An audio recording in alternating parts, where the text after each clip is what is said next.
Mateo, ang henyo. Credit to the author. 1711-20. Ang mga pangalan po na nandito ay galing sa mga name generator. Kung meron man pagkakatulad sa mga pangalan ng tao o lugar at pangyayari, ito ay tunay na hindi sinasadya. Si Pavilion Lord yan. Gusto niya talagang makilala ang batang ito. Sino ba siya?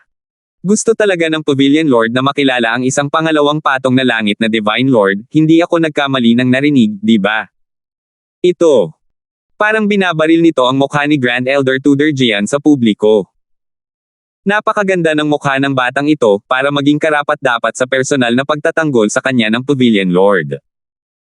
Sa loob ng ilang sandali, lahat ay tumingin kay Mateo ng may pagtataka, sinusubukang hulaan ang kanyang pagkakakilanlan. Ang Pavilion Lord ay hindi isang bagay na kayang makilala ni Newman.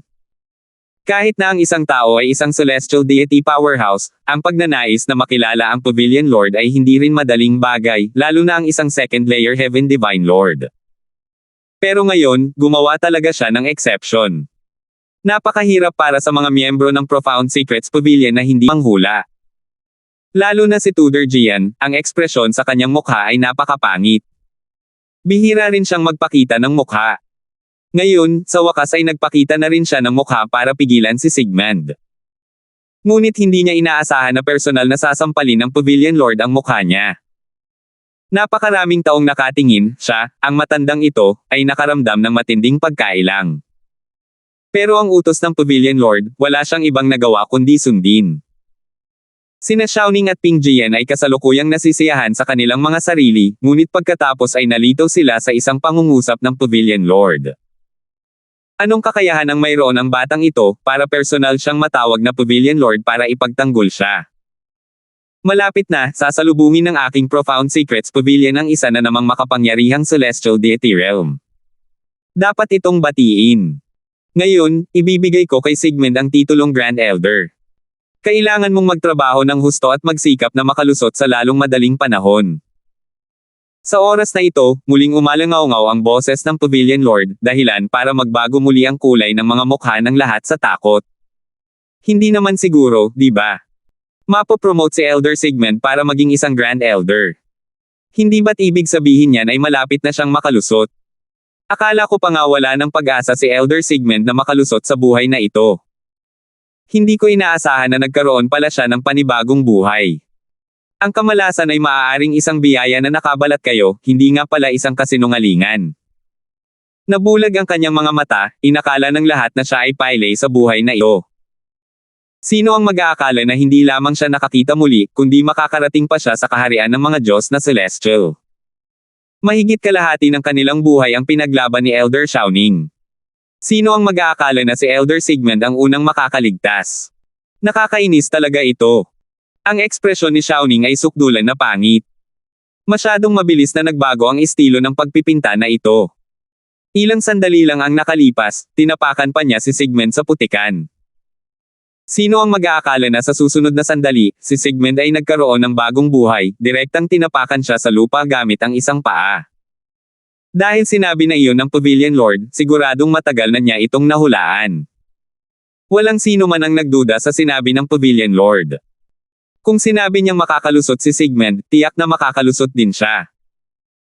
Pagpasok sa Celestial Deity Realm, isang karpa ang lumulukso sa Dragon Gate, at lumipad sa langit sa isang galaw lamang. Siya ay mapupunta sa isang ganap na kakaibang mundo mula sa kanya, isang simpleng ikasyam na patong na banal na Panginoon sa langit. Lumalaban para sa mahigit kalahati ng kanilang buhay, sino ang mag-aakala na ganito pala ang magiging resulta? Si Sigmund mismo ay may gulat na mukha rin, yumuko upang magpasalamat habang sinasabing, "Salamat, Panginoon ng Pavilion." Tiyak na magsisikap si Sigmund na maglinang at magsisikap na makalusot sa lalong madaling panahon. Gayunpaman, hindi na muling narinig ang boses ng Pavilion Lord. Ngumiti si Mateo at sinabing, "Binabati kita, Senyor." Masayang sinabi ni Sigmund, "Kaibigang Mateo, kung pag-uusapan natin yan, salamat talaga sa iyo. Halika, isasama kita para makita ang Pavilion Lord." Tumanggaw si Mateo at sumunod.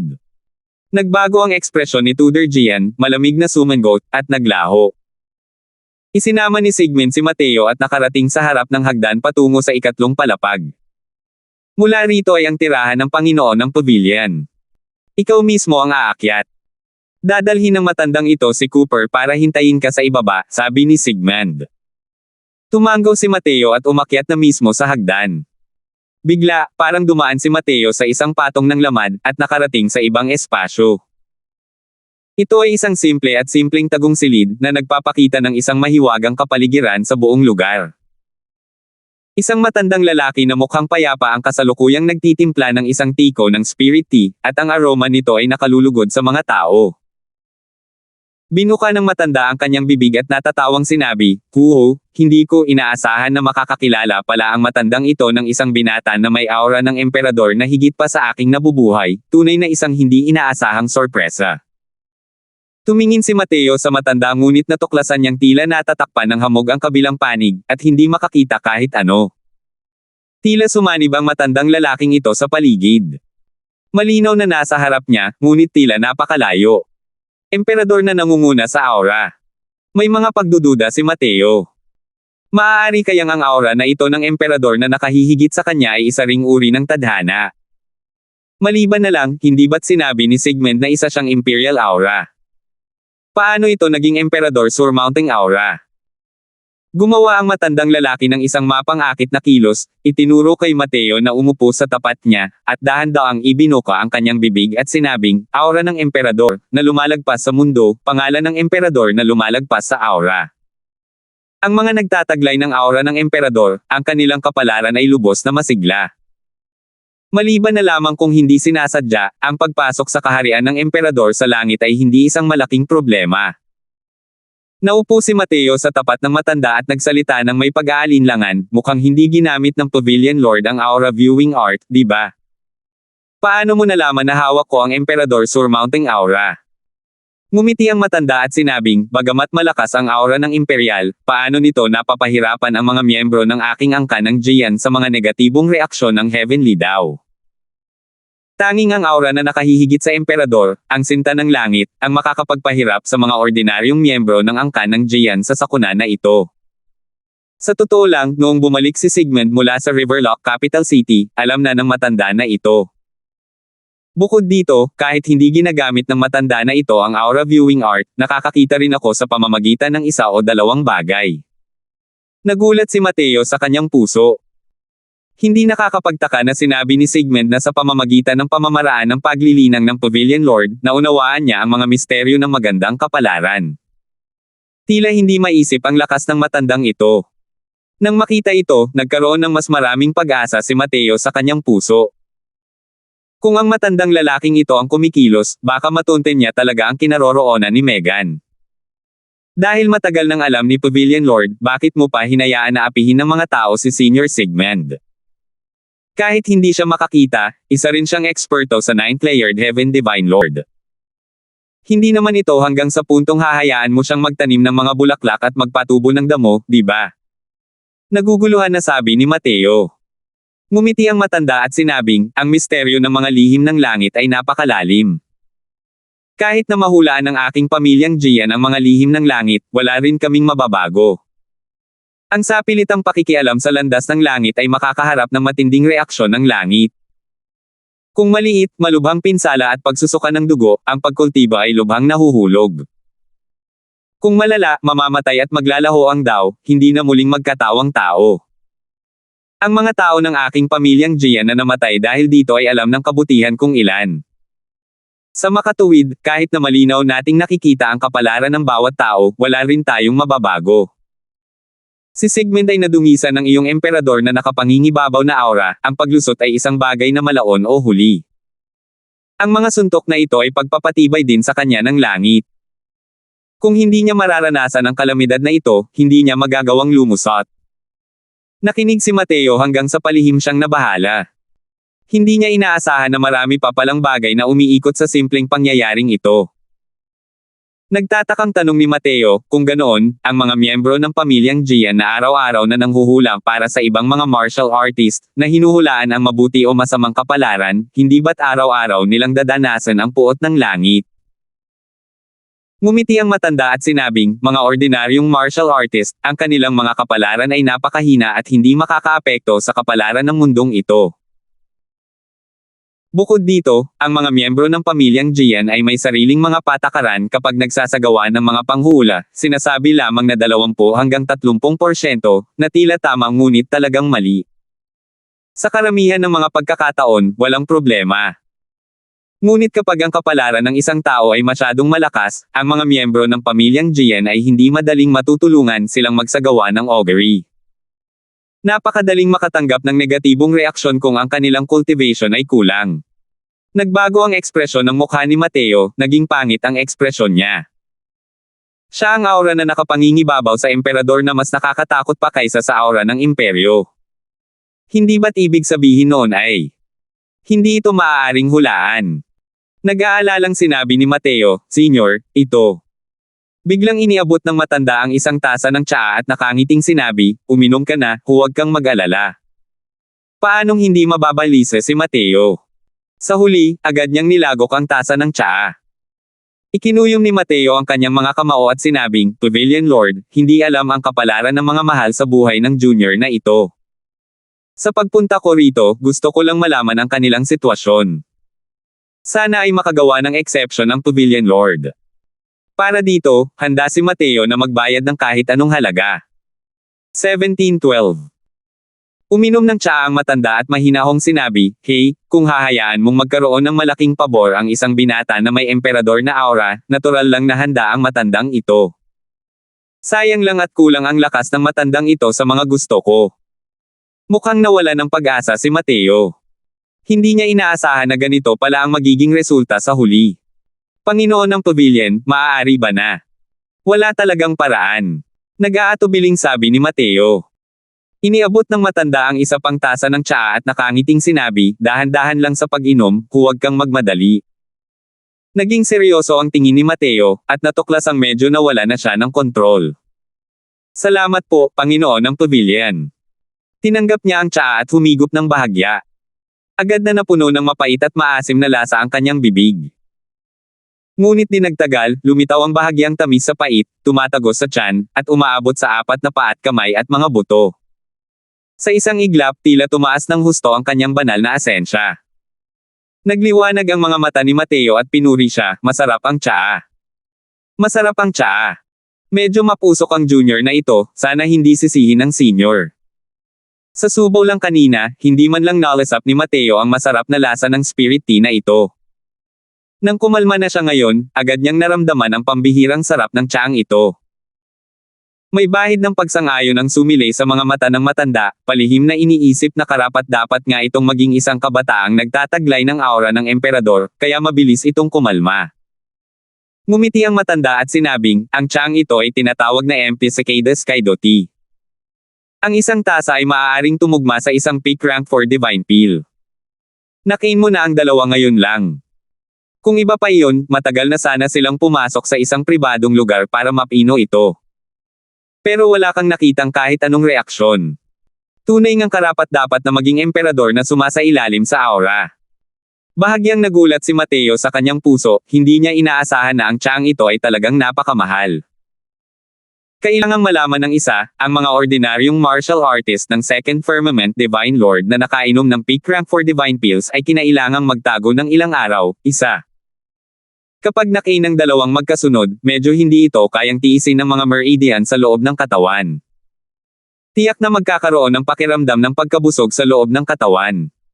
Pero nakainom si Mateo ng 2 tasa ng sunod-sunod at naging maayos naman ang lahat. Hindi inaasahan na hindi mamangha ang Profound Secrets Pavilion Lord. Pero hindi niya alam na kumakain pala si Mateo ng mga gamot tulad ng pagkain ng jelly beans. Hindi yun mangyayari kung kakaunti lang ang mga gamot. Kinailangang gumasto si Mateo ng walang ideya kung gaano karaming divine grade medicinal pills para lang makapasok sa isang maliit na kaharian sa kasalukuyan. Isa lamang itong walang hanggang hukay. Kalimutan mo na ang dobleng spirit tea, kahit 10 tasa lang, ayaw niya ring mag-smirk. 2 tasa ang pumasok sa tiyan, ang Chaos Divine Essence ni Mateo ay hindi rin gaanong lumaki.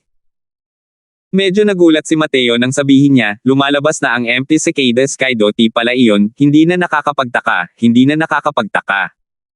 Kaya lang. Medyo sayang naman. Nagdududang sabi ng matanda, nako. Sayang naman. Ang walang lamang na Cicada Skydo na ito ay maingat niyang inalagaan. Diyos ko lang alam kung gaano kalaking pagsisikap ang ginugol niya. Nang marinig ang ibig sabihin ni Mateo, tila may ilang mga kakulangan pa nga. Sabi ni Mateo, ang Empty Cicada Skydo ay isang rank 5 Spirit Tea, pero ang Pavilion Lord ay mayroon lamang rank 4 effect, hindi ba't nakakahiya? Ngumiti ng mapait ang matanda at sinabing, ang walang laman na Cicada Skydo ang pinakamaselan at napakahirap linangin.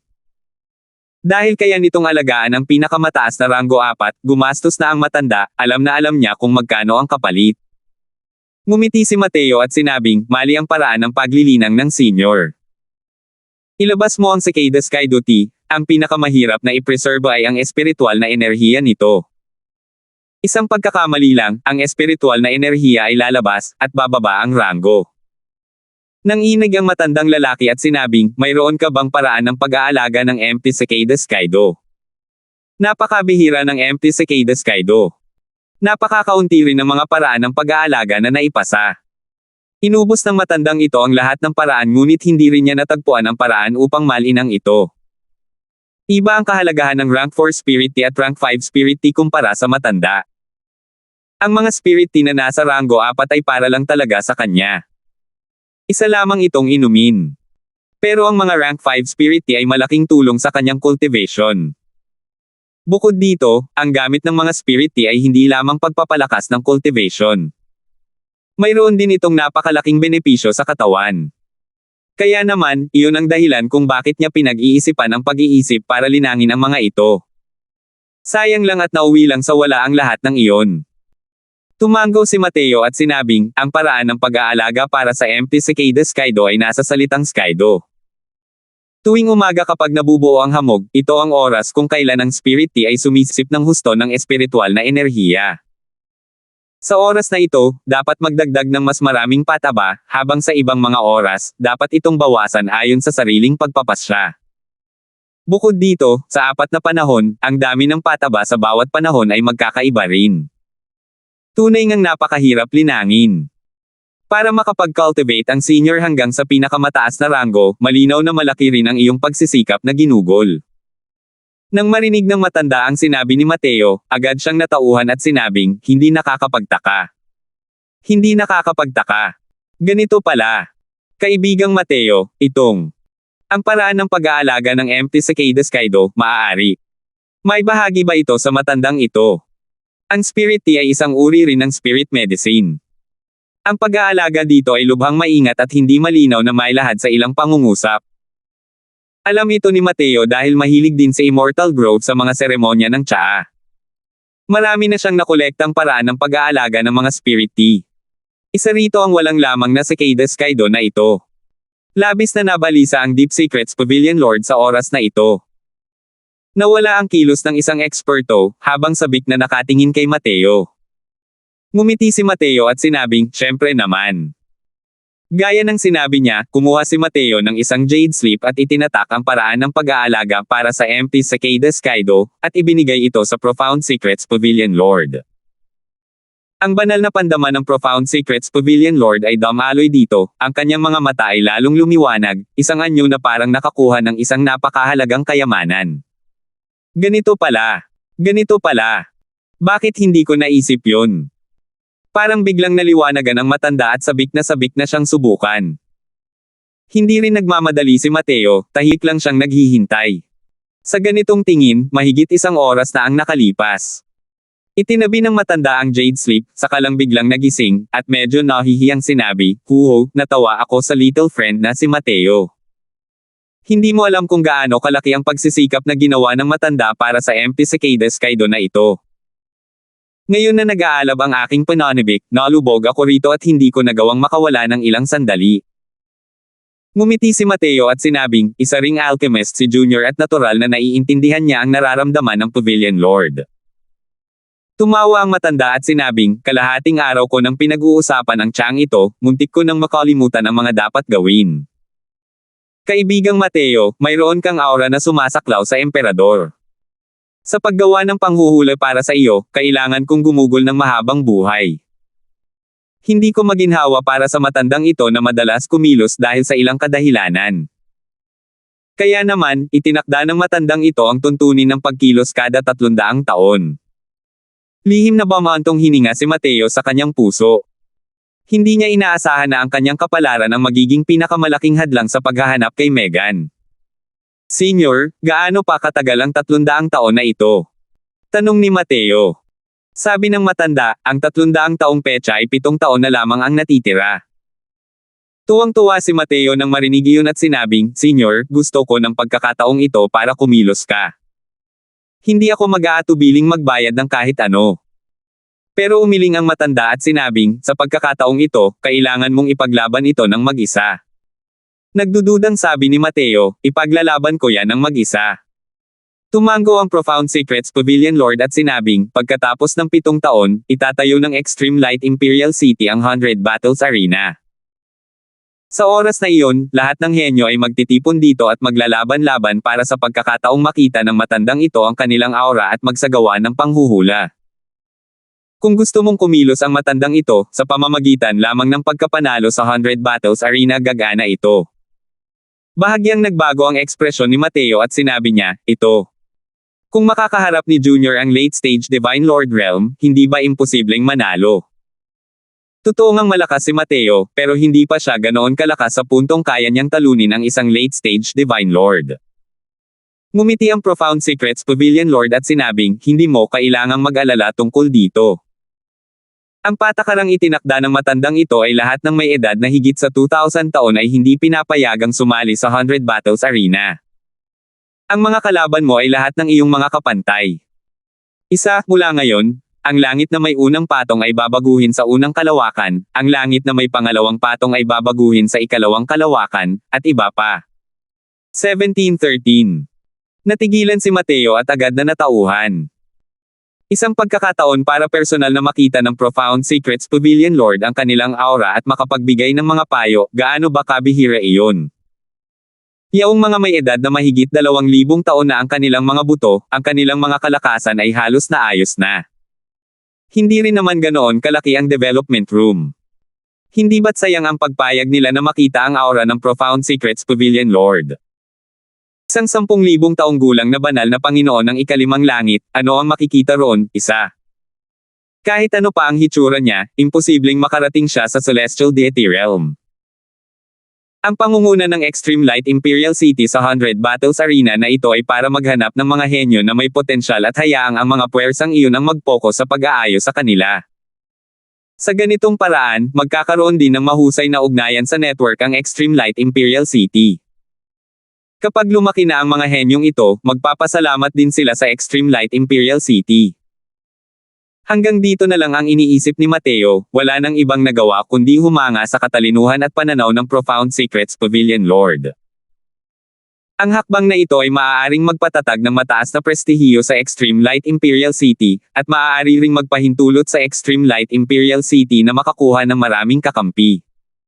Ito ay tunay na may karanasan at napakasama. Hindi nakakapagtaka na napakalaki ng kapangyarihan at impluwensya ng pamilya Jian. Hindi ito walang dahilan. Ang antas ng mga pinakamagaling na henyo sa isang imperial na lungsod, sa edad na humigit kumulang 2,000 taong gulang, ang kanilang lakas ay halos kapareho lamang ng middle stage Divine Lord Realm. Nasa paligid lang ito ng lakas ni Cooper. Sa ganitong paraan, si Cooper ay nasa antas na ng isang nangungunang henyo sa isang lungsod ng imperyo nang hindi niya namamalayan. Kahit na si Ping Jian ay isa ring 5th Firmament Divine Lord, ang kanyang edad ng kalansay ay mahigit 2,000 taong gulang na. Wala itong kapantay kay Cooper. Dapat malaman ng isa, ang Heavenly Eagle Imperial City ay mababa lamang ang antas sa mga lungsod ng imperyo. Ang posibilidad na magkaroon ng ganito mga henyo ay napakababa. Ganito pala.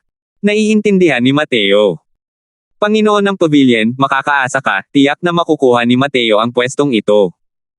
Matalim na sabi ni Mateo. Kahit gaano pa kalakas ang kalaban niya, matatalo pa rin ni Mateo ang kabilang panig at makukuha ang pwestong ito. Talagang hindi niya hinayaan ang pagkabigo. Pero tumawa ang Profound Secrets Pavilion Lord at sinabing, Huho, hindi dapat masyadong magtiwala ang little friend na si Mateo. Ang 100 Battles Arena ay hindi kasing dali ng iniisip mo. Pagdating ng panahon, maraming batang henyo ang lilito. Ilang daang lungsod ng imperyo sa paligid ng Extreme Light Imperial City ang kikilos din agad pagkatapos marinig ito. Gayon din, sasamantalahin din ng ilang mga batang prodigy na mapag-isa ang pagkakataong ito upang maging prominent. Sa oras na iyon, maaaring lumitaw ang mga powerhouse ng Sixth Firmament Divine Lord. Napakalakas ng iyong mga kalaban. Ang 100 Battles Arena na ito ay matagal nang ginanap para sa maraming sesyon. Sa kasalukuyan, ang epekto ng impluwensya ay laganap na kaya't maging ang mga lungsod ng imperyo sa ilalim ng pamumuno ng ibang mga emperador sa langit ay agad ding kumilos. Mas malaki ang posibilidad na lumitaw ang mga batang henyo kung mas malawak ang sakop na lugar. Bukod pa rito, may ilang mga henyo na nag-iisa na gustong patunayan ang kanilang potensyal at lahat ay gustong tingnan ang kanilang potensyal. Kaya naman, lahat sila ay pupunta sa Extreme Light Imperial City. Kada 300 taon, ang Extreme Light Imperial City ay magiging isang melting pot, na siyang lugar kung saan naglalaban-laban ang lahat ng mga batang henyo. Puno ng determinasyon ang mga mata ni Mateo habang sinasabi niya sa seryosong boses, hindi kayang matalo ng junior na ito, at hindi rin siya matatalo.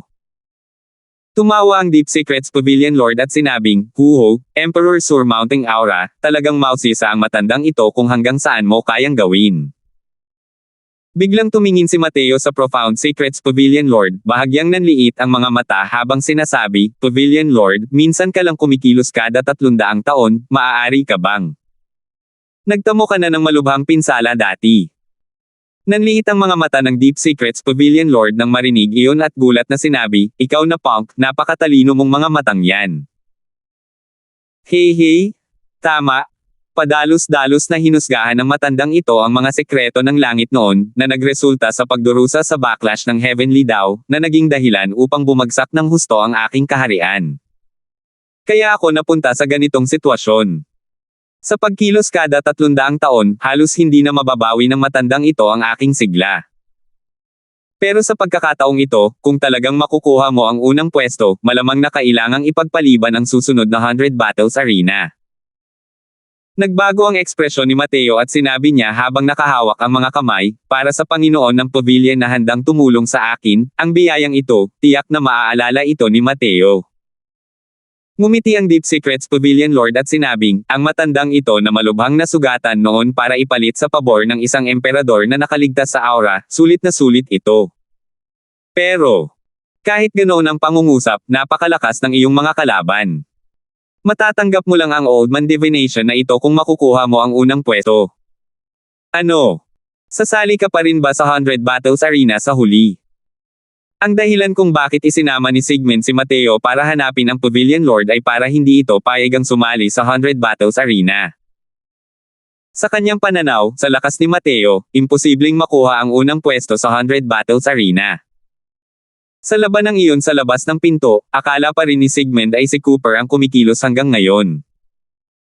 Para sa isang Second Firmament Divine Lord na gustong talunin ang lahat ng bayani sa 100 Battles Arena, isa lamang itong kalokohan. Tumanggo si Mateo at sinabing, oo. Sabi ng Panginoon ng Pavilion, hanggat makukuha ko ang unang pwesto, gagawa siya ng panghuhuli para sa akin. Ikinumpas ni Sigmund ang kanyang kamay at sinabing, iyan ang gantimpalang dapat makuha ng unang pwesto. Kung makukuha mo ang unang pwesto, ano ang pinaghirapan ko para mahanap mo siya?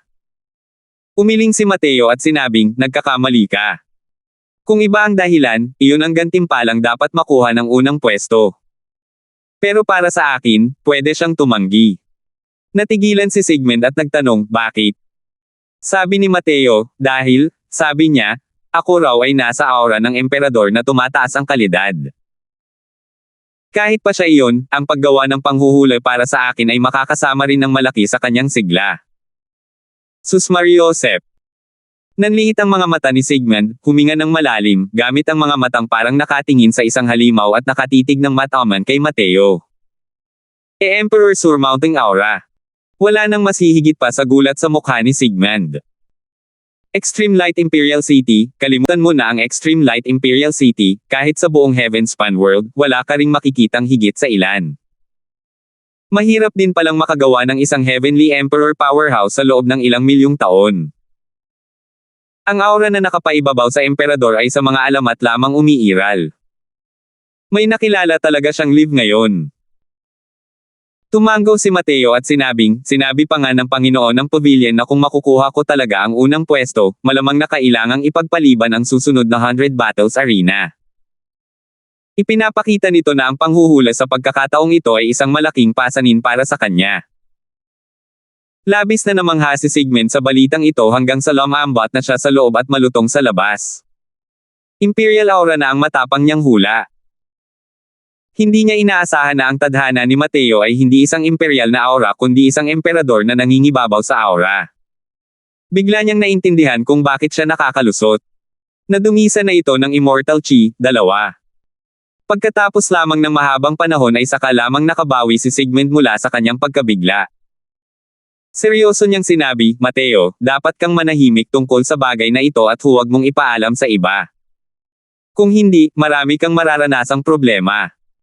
Tumango si Mateo at sinabing, mga senior, sigurado akong alam na alam ito ni Mateo. Isang magiging makapangyarihang Heavenly Emperor, ang balitang ito ay masyadong pasabog. Tiyak na yayanigan ng kanyang pagbangon ang kasalukuyang istruktura. Marahil pagkatapos mabalitaan ito ng ilang emperador sa langit, magpapadala sila ng mga tao para patayin siya. Hindi naman sa hindi nangyari ang ganitong bagay noon. Nagpatuloy si Sigmund, pero hindi pa rin ako makapaniwala na makukuha mo ang unang pwesto. Ngumiti si Cooper nang marinig iyon at sinabing, manalig kayo, senyor, ang lakas ng kanyang kamahalan ay talagang walang kapantay kumpara sa mga henyong iyon. Hindi ako ang katapat ng kanyang kamahalan. Bagamat mahirap makuha ang unang pwesto, hindi susuko ang kanyang kamahalan. Tumawa si Sigmund nang may pag-aalinlangan at sinabing, nagbibiro ka ba sa akin? Kahit ikaw, isang Second Firmament Divine Lord, ay hindi ka kapantay. Ngumiti si Cooper at sinabing, ang labanang iyon sa harap ng bahay ng senior ay ang personal na pagkilos ng kanyang kamahalan. Kung haharapin ang kalaban ng harapan, may kumpiyansa ang kanyang kamahalan na mapatay si Ping Jian. Hindi lang talaga nais ng kanyang kamahalan na masaktan ang Deep Secrets Pavilion, kaya naman pilit siyang nagtiis at hindi kumilos. Hindi makapaniwalang tumingin si Sigmund kay Mateo. Kakaiba ba ang lalaking ito? Isa, paalala, ang X-Layered Heaven ay binago na sa X-Firmament mula ngayon. 2, hindi talaga nangangahulugang immortal. 1714. Sa loob ng Extreme Light Imperial City, unti-unting dumami ang mga batang henyo. Sa mga kalye at eskinita, mga bahay tsa at mga taberna, may mga batang mukha sa lahat ng dako. Ang mga batang henyong ito ay may iba't ibang hugis at laki, ngunit ang pagmamalaki sa kanilang pagkatao ay hindi maitago kahit anong mangyari. Nabalitaan ko na sa kasalukuyan, mayroon ng 3 Sixth Firmament Divine Lords na nagpalista para sa 100 Battles Arena. Paano ba nagawang mag-cultivate ng grupo ng mga kakatwang ito? Hindi ko naman talaga naantala ang cultivation ko at isa lang din akong 4th Firmament Divine Lord hanggang ngayon. Hindi ba? Pangalawa lang ang realm, ang nakakatakot ay mataas pa ang kanilang pag-unawa sa mga batas. Nabalitaan kong pinagsanib ni Jiang Nan ang 3 kapangyarihan ng batas, ang kanyang lakas ay napakalakas. Oo, at saka, narinig ng kakatwang si Ruhan na naiintindihan niya ang batas ng pagkawasak. Wala sa kanila ang kapantay niya sa parehong antas. Matagal nang nagsimula ang mga talakayan sa lungsod. Matagal na ring napili ang ilang malalakas na kalaban na naging target ng mainit na talakayan ng lahat. Ang 100 Battles Arena ay hinati sa 8 grupo. Ang unang pwesto ng bawat grupo ay maaaring makuha ang gabay ng 7 Elder ng Profound Secrets Pavilion. At sa huli, ang unang pwesto ng 8 grupong ito ang sasailalim sa huling laban upang matukoy ang kampyon ng 100 Battles Arena sa pagkakataong ito. Makakakuha ang kampyong ito ng personal na gabay ng Profound Secrets Pavilion Lord. Ito ay isang walang kapantay na kaluwalhatian. Kaya naman ang mga makapangyarihang henyo ay nabasag ang kanilang mga ulo sa kagustuhang makipaglaban para sa unang pwesto. Kahit na puro aura viewing art lang iyon, iba't ibang tao ang gumagawa nito, natural lang na magkaiba ang epekto. Pinag-aralan ng Pavilion Lord ang mga misteryo ng swerte.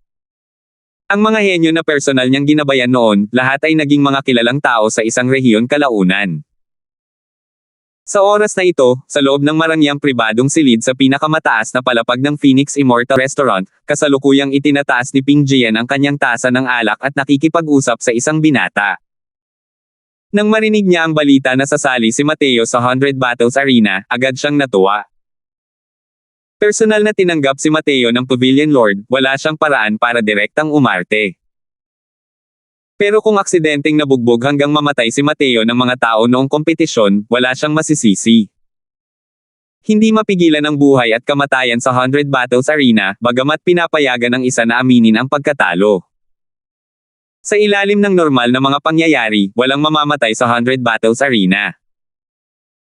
Tutal, ang mga henyo na sumali sa 100 Battles Arena ay kadalasang may mahahalagang pinagmulan. Sa likod ng bawat tao ay maaaring mayroong isang celestial deity powerhouse. Kung talagang mapapatay ang kabilang panig, walang katapusan ang mga problema sa hinaharap. Gayunpaman, ang bawat 100 Battles Arena ay mayroon ding mga sitwasyon kung saan lumilitaw ang mga nasawi. Dahil sa pagkakakilanlan ni Ping Jian, natural na hindi mahirap hanapin ang grupo ni Mateo. Nang malaman niyang magkakasama sina Mateo at Ruhan, agad siyang natuwa.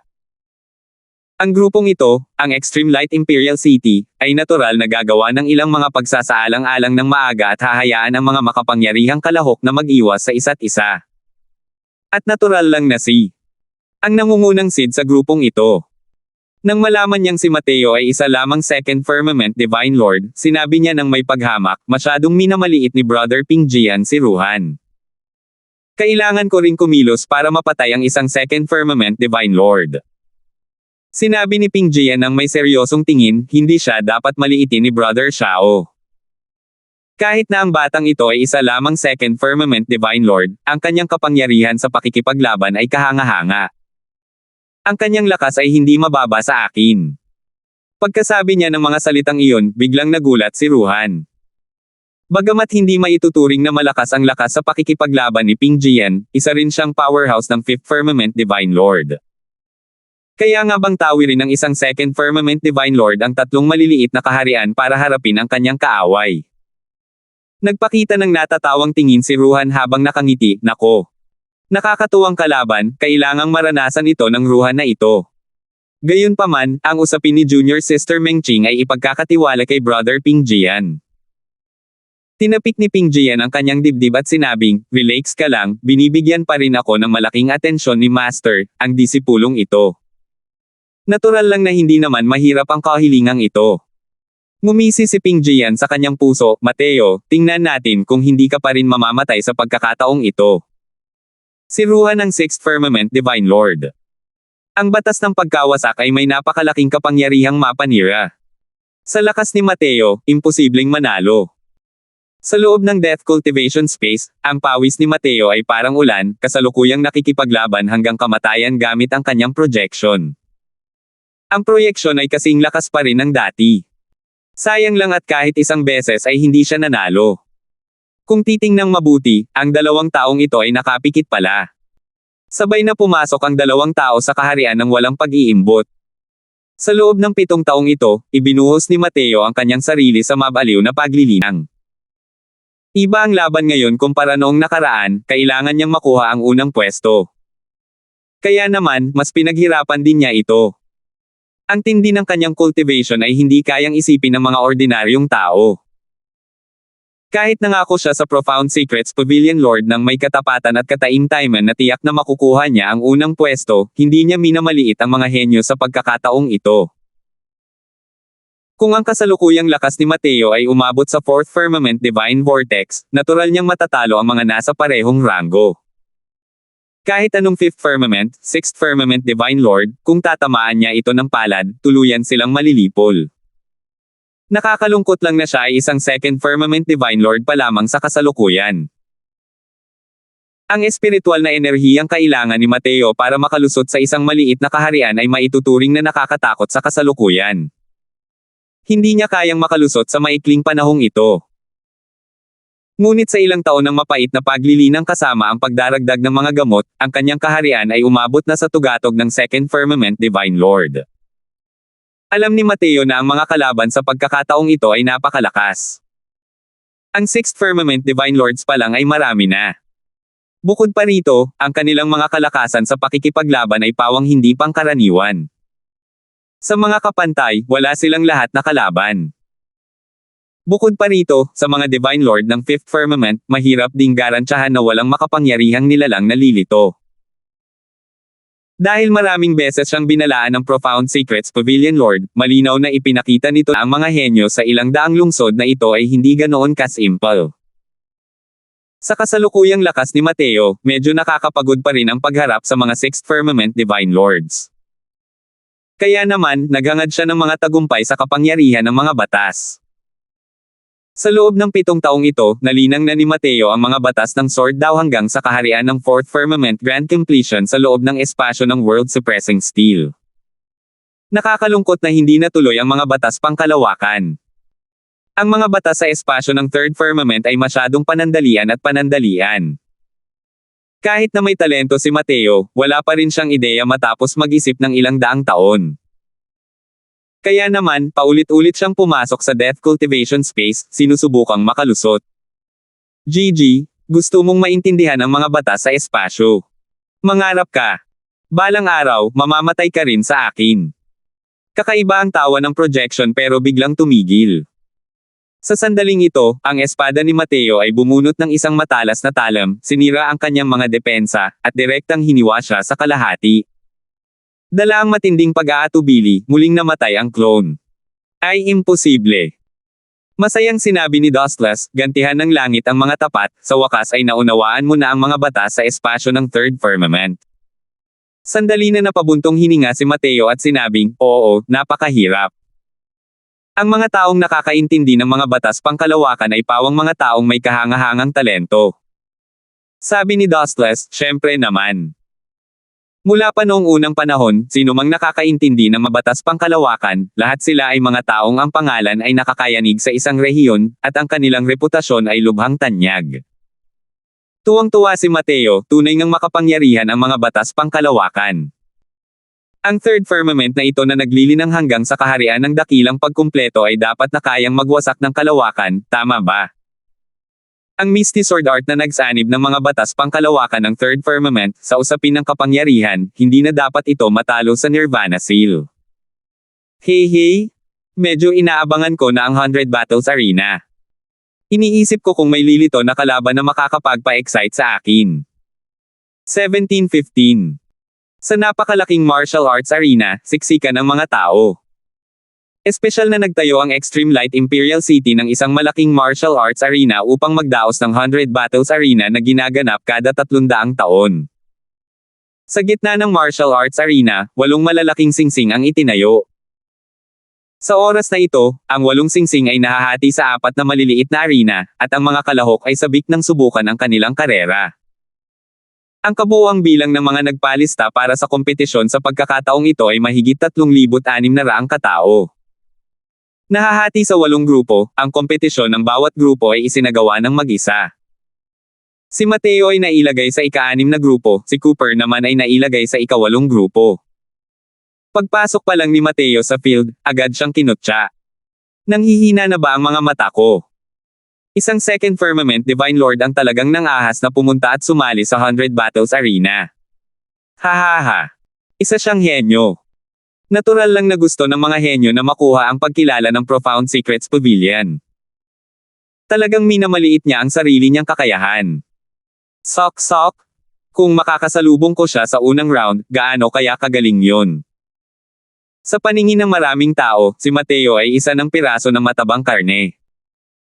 Kung makakapasok sila sa susunod na round o hindi, depende iyon kung makakaharap nila ang mga pasaway na tulad ni Mateo. Sa mga henyong sumali, ang karamihan sa mga kaharian ay nakasentro mula sa Third Firmament Divine Lord hanggang sa Fifth Firmament Divine Lord. Napakakaunti lamang ng mga Second Firmament Divine Lords at Sixth Firmament Divine Lords. Ang pagharap sa isang Second Firmament Divine Lord, para na rin itong ipinadala sa ikalawang round.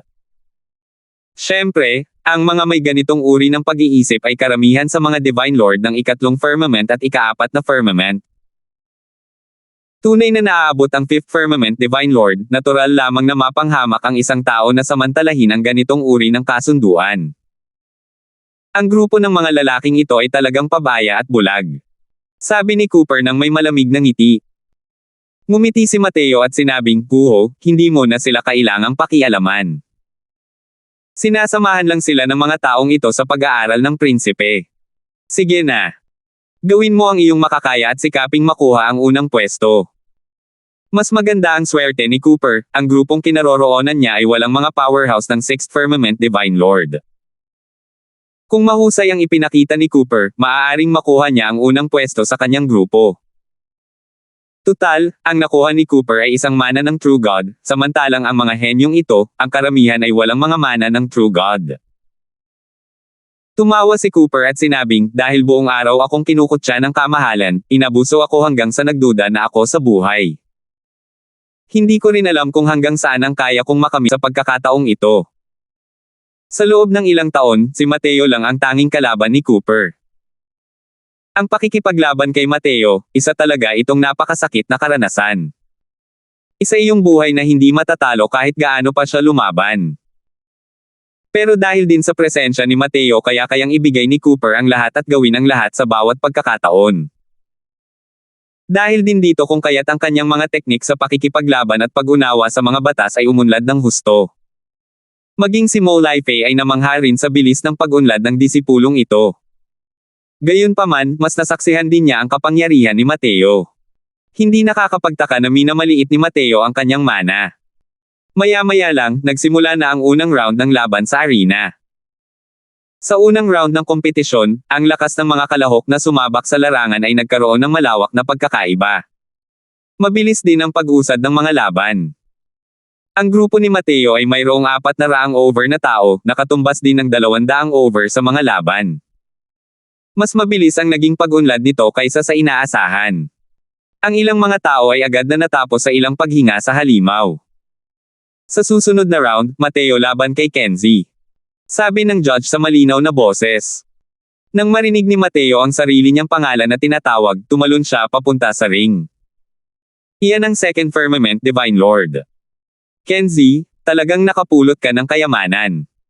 Nakahiga ka at maaari ka pang makapasok sa ikalawang round." "Nako, ang swerte ko. Ang swerte ko talaga. Bakit ba wala akong ganitong swerte? Kapag ang isang tao ay sinuwerte, kahit ang mga immortal ay hindi ito mapipigilan. Kenzie, sa aking palagay, ang iyong kapalaran ay tiyak na umuunlad." Ang mga kalahok sa tabi ay gumamit ng matinding inggit na mga mata upang tumingin kay Kenzie. Humagalpak ng tawa si Kenzie at sinabing, "Salamat sa pagpayag. Salamat sa pagpayag." Pagkatapos magsalita, tumalon siya at pumunta rin sa field. Tumingin si Kenzie kay Mateo at nakangiting sinabi, "Brat, ang lakas mo ay maituturing pa ring hindi masama sa mga kapantay mo. Pero, masyadong maaga kang dumating. Kung pupunta ka para sa susunod na 100 Battles Arena, maaaring may pag-asa ka pa rin. Aminin mo na ang pagkatalo, sa oras na gumawa ako ng hakbang, tiyak na masasaktan ka." Naantala si Mateo ng 300 taon sa pagitan.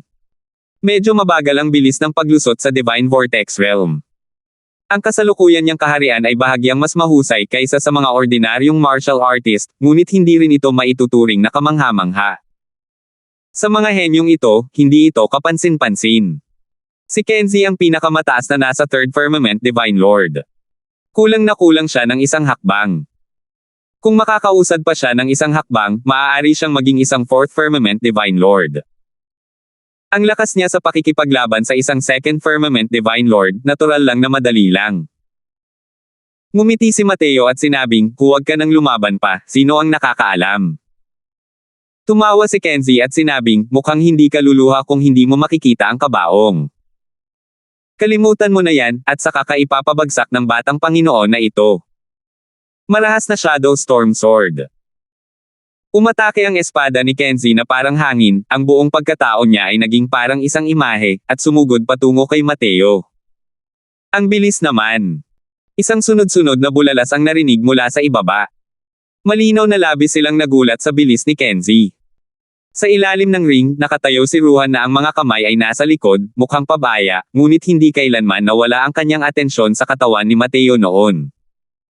Tungkol sa salaysay ni Ping Jian, hindi talaga siya naniwala. Paano kaya makakalusot ang isang second firmament Divine Lord sa tatlong maliliit na kaharian para makipaglaban? Ang mga minor realm ng Divine Lord realm ay hindi mga repolyo na maaaring basta-basta tawirin. Bukod pa riyan, pinaghihiwalay pa ito ng isang maliit na entablado sa gitna. Kahit ang isang henyo na tulad niya, noong nasa second firmament Divine Lord, ilan lamang sa mga third firmament Divine Lord ang kaya niyang talunin. Swoosh! Susmariosep. Isang espada ang direktang tumago sa dibdib. Isang sunod-sunod na bulalas muli ang narinig mula sa ibaba. May namatay ba sa unang round?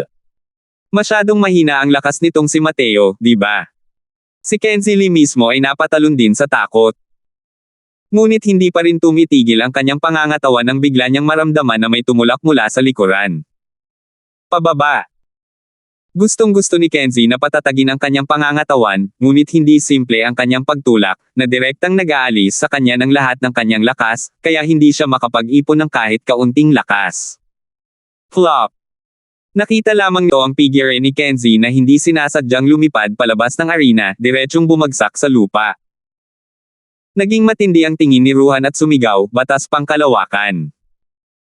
Bagamat sa isang iglap lang ito nawala, ang kanyang lakas ay malayong-malayo sa kayang ikumpara ng iba at nasalon niya ito ng matalas. Youch! Ang dating baywang ko. Sinuportahan ni Kenzie ang kanyang baywang at tumayo. Habang itinoon ang kanyang pansin at nakatingin, nakatayo pa rin ng maayos si Mateo sa singsing at agad siyang natulala. Wala talaga siyang ideya kung paano siya natalo. Malinaw na sinaksak niya si Mateo ngayon lang, bakit siya pa ang nawalan sa kanya. Sabi ng hukom, panalo si Mateo, talo si Kenzie. Papasok si Mateo sa ikalawang round. Nang makita ang resultang ito, nagkaroon ng ingay sa ibaba. Anong nangyari ngayon lang? Nakita kong sinaksak ni Kenzie si Mateo, bakit siya natalo ng walang tugma o dahilan? Hindi ko alam, hindi ko talaga makita ng malinaw. Natatawang sabi ng A5th Firmament Divine Lord, batas special yan. Gumamit si Mateo ng batas special para maiwasan ang espada ni Kenzie, pagkatapos ay tinulak siya mula sa likuran at lumabas siya. Hey, medyo interesante. Isang 5th Firmament Divine Lord, kahit na lakas o paningin, mas mataas ang lahat ng ito. Natural niyang nakikita ang aktwal na sitwasyon ni Mateo. Gayunpaman, hindi siya nag-alala. Ang lakas niya ay tatlong maliliit na realm na mas mataas kaysa kay Mateo. Kahit na ito ay batas sa espasyo, hindi rin ito mababago ang huling resulta. Maliban na lang, hindi na niya maituturing si Mateo bilang isang ordinaryong second firmament Divine Lord. 1716. Spatial Law. Itong si Mateo, naunawaan niya talaga ang spatial law. Diyos ko, hindi nakakapagtaka na nang ahas siyang umakyat sa ring, pala isa rin siyang malahalimaw na nilalang. Tunay nga, wala ni isa sa kanila ang pangkaraniwan sa mga taong nang ahas na pumunta sa 100 Battles Arena. Masyadong minamaliit ni Kenzie ang kalaban. Kung hindi, sa lakas niya, imposibleng matalo ng ganoon kabilis. Ang isang pangungusap na iyon ng 5th Firmament Divine Lord ay agad na nagdulot ng kaguluhan sa mga kalahok. Ang batas pangkalawakan ay halos isang kapangyarihan ng batas sa mga alamat. Bigla na lang may sumulpot, paanong hindi magugulat ang lahat. Gayunpaman, halata sa lahat ang nasasakupan ni Mateo. Kahit na makapangyarihan ang batas pangkalawakan, ang kakayahang talunin si Kenzie ay nasa hangganan na. Bukod dito, hindi mahina ang lakas ni Kenzie. Kung seseryosohin niya ito, mahirap hulaan ang magiging resulta. Sa huli, naramdaman nilang lahat na sinamantala ni Mateo ang isang butas at nanalo lamang ng napakadali dahil sa isang aksidente. Nagpatuloy ang mga labanan. Isa-isa ring ipinakita ng mga makapangyarihang nilalang ng ika-6 na grupo ang kanilang tunay na mga mukha. Pero ang mga kalaban sa unang round, napakahirap talagang sukatin ang tunay na lakas ng mga ekspertong ito. Bagamat lahat ng tao ay henyo, mayroon ding pagkakaiba sa pagitan ng mga henyo. Gayon din, mga Panginoong may kapal ng ika-4 na langit, dahil sa pagkakaiba sa pag-unawa sa mga batas, maaaring napakalaki ng pagkakaiba ng lakas. Pakiramdam ko ay talagang napakalakas ng lakas ni Gao Shan. Isang galaw lang ang ginamit niya at tinapos niya ang kanyang laban. At saka, hindi man lang hinugot ni Song Tiancheng ang kanyang sandata at hinarap ang kanyang kalaban gamit ang isang kamay. Hindi pa nakakakilos si Ruhan. Ano na kaya ang lakas niya? Masiglang nag-uusap ang lahat ay hinuhulaan ang kalakasan ng malalakas na manlalaro. Pero napakakaunti lang talaga ng mga bagay na makikita sa unang round. Dahan-dahan lang nila itong nahuhusgahan batay sa bilis ng laban. Ngunit ang ilang makapangyarihang pag-iral ng grupong ito ay nabunyag din ang dulo ng iceberg. Susunod na grupo, Ruhan laban kay Zhang Feng. Sa sandaling iyon, sa wakas ay tinawag ng hukom ang pangalan ni Ruhan. Naging matamlay ang ekspresyon ng lahat, habang nakatingin sa figure ni Ruhan. Tumalo ng dalawang tao at pumasok sa ring. Sobrang pangit ng ekspresyon ni Zhang Feng. Hindi niya inaasahan na ganito pala siya kaswert nang makasalubong niya si Ruhan sa unang round. Wala talagang paraan para makipagkompetensya. Bigyan kita ng 3 hininga para sumuko. Kapag kumilos ang batang Panginoon na ito, wala ka ng pagkakataong sumuko. 1. Walang kapantay ang dominante ni Ruhan, direktang nagsisimula ng countdown. Ang ekspresyon ni Zhang Feng ay napakapangit, ang malaking pawis na kasing laki ng butil ay tumutulo mula sa kanyang noo, agad na nakaramdam ng matinding pang-aapi. Ngunit hindi man lang inilabas ni Ruhan ang kanyang banal na diwa. Kalmado lamang siyang nakatayo roon. 2. Ako. Inaamin kong talo ako. Dahil sa matinding kawalan ng pag-asa, inamin ni Zhang Feng ang kanyang pagkatalo at sumuko. Wala man lang siyang lakas ng loob na sumalakay. Ang pagiging mapang-ipang ni Ruhan ay nagbigay sa lahat ng mga kalahok ng matinding psikolohikal na presyon. Alam ng lahat na ang kanyang nilinang ay batas ng pagsira. Ang kanyang kapangyarihang lumaban ay napakalakas. Sino ang mga walang kumpiyansa, ang naglakas loob na umakyat at sumubok? Isang suntok lang at mawawala na ang buong pagkatao mo nang hindi man lang umamin ng pagkatalo. Kung ibang tao man yan, biro lang yung pagsasabi niyan. Pero Ruhan, may ganitong tiwala siya.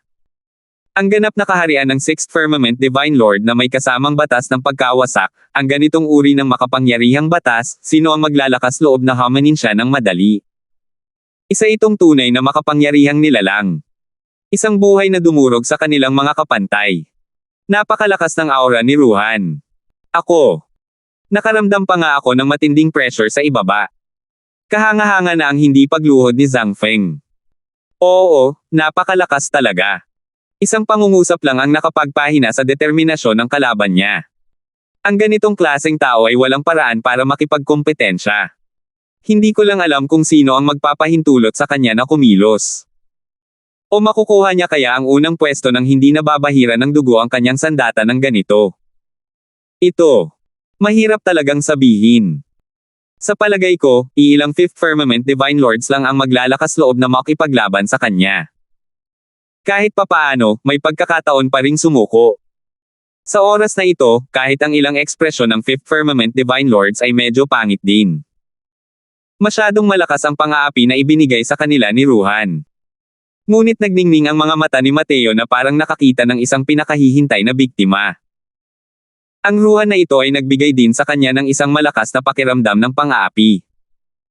Ngunit ang pakiramdam na ito ng pang-aapi ay talagang nagparamdam sa kanya na kumukulo ang kanyang dugo sa kaba. At sa oras na ito, ang tingin ni Ruhan ay talagang nakatingin sa kanya. 4 na mata ang nagtama, unang natigilan si Ruhan, pagkatapos ay agad nang umisi sa kanyang puso. Gusto talaga akong awayin ng lalaking ito, hindi talaga alam kung paano mamatay. Pinipilit ba ng batang ito si Ruhan? Hindi naman lumalabo ang paningin ko, di ba? Hindi siya magsasanay hanggat hindi nasasira ang utak niya, di ba? Sa tingin mo, kung iintindihin mo ang batas pangkalawakan, wala siyang talo sa ilalim ng kalangitan. Pumunta ako roon. Lumapit pa nga si Ruhan kay Mateo. Hey, may magandang palabas na dapat panoorin. Hindi man lang naitago ang diwa ng pakikipaglaban sa katawan ni Mateo. Nang mapunta ito sa paningin ng ibang tao, naging katatawanan na lang ito. Isang pangalawang banal na Panginoon ng Langit ang pumupukaw sa isang pang-anim na banal na Panginoon ng Langit, at ito ay naging isang makapangyarihang pag-iral sa mga pang-anim na banal na Panginoon ng Langit. Mukhang isang aksyon na naghahangad ng kamatayan anuman ang mangyari. Hindi kayang tumbasan ng batas pangkalawakan ang napakalaking pagkakaiba sa saklaw. Ito ay kaalaman ng lahat, isang bagay na alam na ng lahat. Malinaw na hindi alam ng tangga na ito. Dahan-dahang lumapit si Ruhan sa harap ni Mateo at sinabing may ngiti na hindi naman talaga isang ngiti, gusto mo ba akong hamanin? Hindi alam ni Mateo na matagal nang may kasunduan sina Ping Jian at Ruhan. Likas lamang sa kanya ang makipaglaban sa malalakas. Nang marinig iyon, ngumiti siya at sinabing, napakalakas mo. Pero kailangan kitang talunin. Kahit gaano pa kalakas ang kalaban, dapat siyang manalo. Pero ang mga salitang ito ang siyang pinaka-nakakatawang biro sa mundo kapag narinig ito ng ibang tao. Hahaha, isa talagang hanggal na minamaliit ang sarili niyang kakayahan. Bata, masyado kang mayabang. Sa tingin mo ba, sa pamamagitan ng pag-unawa sa batas ng espasyo, wala kang talo sa ilalim ng kalangitan? Bro, alam mo ba ang tinatawag na paghampas ng itlog sa bato? Sa gilid, sunod-sunod na pangungutya ang dumating. Parang walang magawa ang deklarasyong ito. Ngumisi si Ruhan at sinabing, hey, batas pangkalawakan, inaabangan din ito ng batang Panginoon. Gusto mong hamanin ang batang Panginoon na ito, magsikap kang makatayo sa harap ko muna. Casual na ngumiti si Mateo at sinabing, huwag kang mag-alala, gagawin ko. May ngiti sa kanyang mukha, ngunit gulat na gulat si Mateo sa kanyang puso. Nalinang na niya ang tunay na intensyon sa pagpatay noon at napakasensitibo niya sa intensyong pumatay. May balak talagang pumatay sa kanya ang Ruhan na ito. Kahit na mahusay itong naitago ni Ruhan, napansin pa rin ito ni Mateo. Ito ang unang beses na magkikita kami, bakit naman niya ako gustong patayin? Hindi kaya si Ping Jian. Mabilis na naisip ni Mateo si Ping Jian sa kanyang puso. Sa Extreme Light Imperial City, bukod kay Ping Jian, wala na siyang ibang maisip na nakaaway niya noon. Kahit na mapang-ipang si Ruhan, imposibleng magpakita ng intensyong pumatay sa kanya sa unang pagkikita nila. Kung gayon, isa lang ang posibilidad, hiniling ni Ping Jian kay Ruhan na gawin iyon. Malamig na ngumiti si Mateo sa loob-loob niya. Parang multo talaga ang pagtagal ng Ping Jian na ito. Maya-maya lang, nagsimula na ang ikalawang round. Malinaw na magiging mas malakas ang mga kalaban sa ikalawang round. Nagsimula ring maging matindi ang mga labanan. Pero para kay Mateo, walang gaanong pagkakaiba. Natatalo pa rin ito ang kalaban sa isang galaw lang. 17-17. Sa pagkakataong ito, ang kalaban ni Mateo ay isang Fourth Firmament Divine Lord. Gayunpaman, napalipad pa rin siya sa isang galaw. Matapos bumagsak sa lupa ang Fourth Firmament Divine Lord, blanko pa rin ang kanyang tingin, walang kaalam-alam sa nangyari. Matagal nang naunawaan ni Mateo ang mga batas pangkalawakan at unti-unting naging bihasa at mapanlikha sa paglalapat ng batas. Ang mga Fourth Firmament Divine Lords ay hindi pa kalaban na kayang makipagpalitan ng kahit isang beses sa kanya noon pa man. Napakalakas talaga nitong si Mateo. Hindi nakakapagtaka na nang ahas siyang hamanin si Ruhan. Mukhang mayroon pa rin siyang kaunting kasanayan. Kayang-kaya talagang talunin ng isang Second Firmament Divine Lord ang Middle Stage Divine Lord Realm. Ang mga batas sa espasyo ay tunay ngang makapangyarihan. Pero gaano man siya kalakas, imposible ring maging katapat ni Ruhan. Napangangaang lahat ng matalo ni Mateo ang isang Fourth Firmament Divine Lord. Mula sa unang yugto ng Divine Lord Realm hanggang sa gitnang yugto ay isang malaking balakid. Ang mga Divine Lord ng Third Firmament, kung wala silang mga paraan na sumusuway sa langit, halos imposibleng talunin ang mga Divine Lord ng Fourth Firmament. Pero si Mateo ay isa lamang Second Firmament Divine Lord at nagawa niya ito. Dahil din dito, napagtanto ng lahat na hindi dapat paglaruan si Mateo. Pero kahit sabihin nilang kayang talunin ni Mateo si Ruhan, hindi pa rin sila makapaniwala. Tutal, masyadong malakas si Ruhan. Walang kahit kaunting kaba ang ikalawang round, direktang inamin muli ng kalaban ang kanilang pagkatalo. Masyadong malakas ang aura na lumabas sa kanya. Walang sino man ang may lakas ng loob na pumunta at tumanggap ng kahit isang galaw mula sa kanya. Sa ikatlong round, ipinagpatuloy ni Mateo ang sunod-sunod na panalo, at muling tinalo ang isang Fourth Firmament Divine Lord. Direktang inamin muli ng kalaban ni Ruhan ang pagkatalo. 3 ikot na ng labanan ang tapos na, ngunit wala pa ring nakakapilit kay Ruhan na kumilos.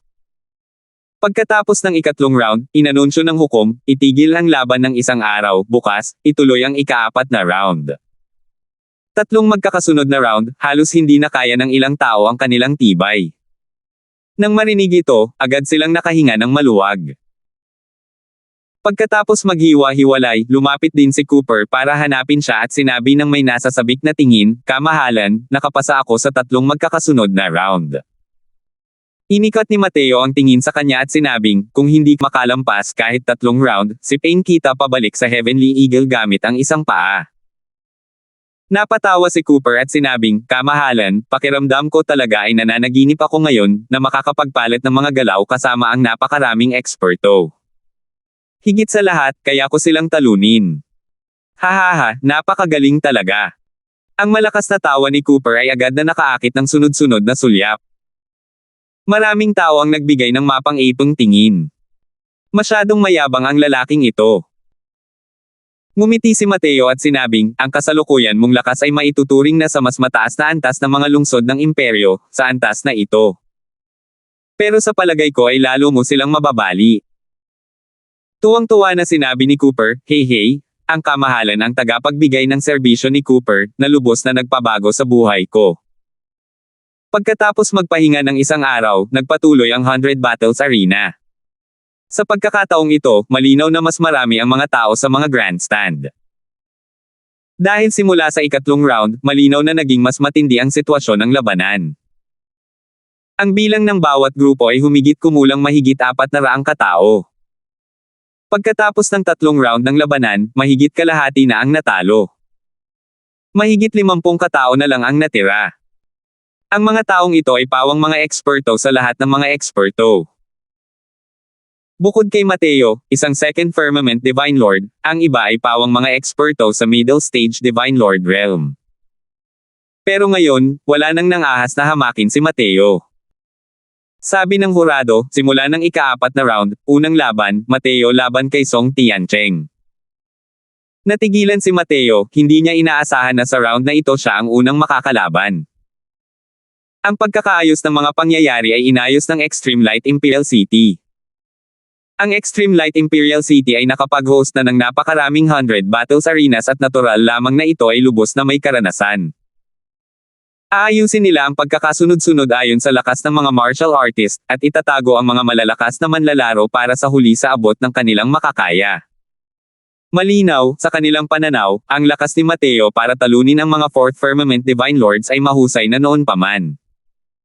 Mga 5th Firmament Divine Lords, wala talaga siyang tsansa na manalo, kaya naman inayos ang kanyang laban. Mateo laban kay Song Tiancheng. May magandang palabas na dapat panoorin ngayon.